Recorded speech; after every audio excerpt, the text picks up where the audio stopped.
ഇനി മറ്റു പ്രധാനപ്പെട്ട വാർത്തയിലേക്ക് പോവുകയാണ്. എൻഡിഎ വിടണമെന്ന ബിഡിജെഎസിൽ പ്രമേയം സംസ്ഥാന നേതൃത്വത്തിന് മുന്നിൽ ബിഡിജെഎസ് കോട്ടയം ജില്ലാ നേതൃയോഗമാണ് ഈ ആവശ്യം ഉന്നയിക്കുന്നത്.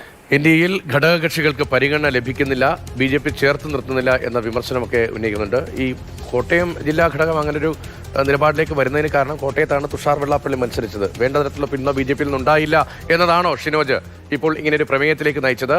ഇതൊരു നീക്കമാണോ അതോ ഒരു പ്രാദേശിക ഘടകത്തിന്റെ ഒറ്റപ്പെട്ട നീക്കമായി കണ്ടാൽ മതിയോ? രതീഷ, ഒരു പ്രാദേശിക ഘടകത്തിന്റെ അങ്ങനെ ഒറ്റപ്പെട്ട അതായി കാണാൻ കഴിയില്ല. കാരണം ഇത്തരത്തിലുള്ള ചർച്ചകൾ രഹസ്യമായൊക്കെ തന്നെ ബിഡിജെഎസിനുള്ളിൽ തുടങ്ങിയിട്ട് കാലം കുറച്ചായി.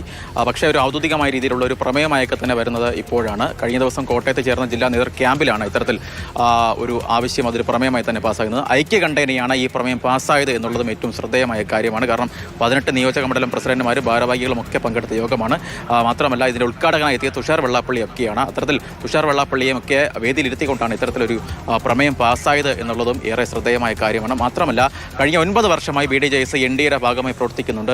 കാര്യമായ രീതിയിലുള്ള പരിഗണന ഒന്നും തന്നെ താഴ്ത്തട്ടിലുള്ള നേതാക്കൾക്കോ പാർട്ടിക്കോ ഒന്നും തന്നെ ഉണ്ടായില്ല എന്നതാണ് ഏറ്റവും വിമർശനമായി ഈ കോട്ടയം ജില്ലയിൽ കഴിഞ്ഞ ദിവസം ചേർന്ന ഈ നേതൃയോഗം വിലയിരുത്തുന്നത്. അതുകൊണ്ട് തന്നെ ഒരു മുന്നണി മാറ്റം അത് എത്രയും പെട്ടെന്ന്, കാരണം തദ്ദേശ തെരഞ്ഞെടുപ്പുകളൊക്കെ നടക്കാൻ പോവുകയാണ്, അതിനു മുൻപ് തന്നെ എൻഡിഎ വിട്ട് മറ്റൊരു മുന്നണിയിലേക്ക് മാറണം എന്നാണ് ഇവർ ആവശ്യപ്പെടുന്നത്. അതിനുള്ള സാധ്യതകൾ തുഷാർ വെള്ളാപ്പള്ളി തന്നെ മുൻകൈ ഒരു ജില്ലാ ഘടകമെങ്കിലും ഈ ആവശ്യം ഉന്നയിക്കുമ്പോൾ ഇത് എൻഡിഎക്കുള്ളിൽ ഉന്നയിച്ച് പാർട്ടി വിടണം, മുന്നണി വിടണം എന്നൊരു നിലപാട് ഇവിടെ ഉണ്ട്. അതുകൊണ്ട് കൂടുതൽ പരിഗണന വേണം എന്ന് ഉന്നയിക്കുകയും ചെയ്യാം.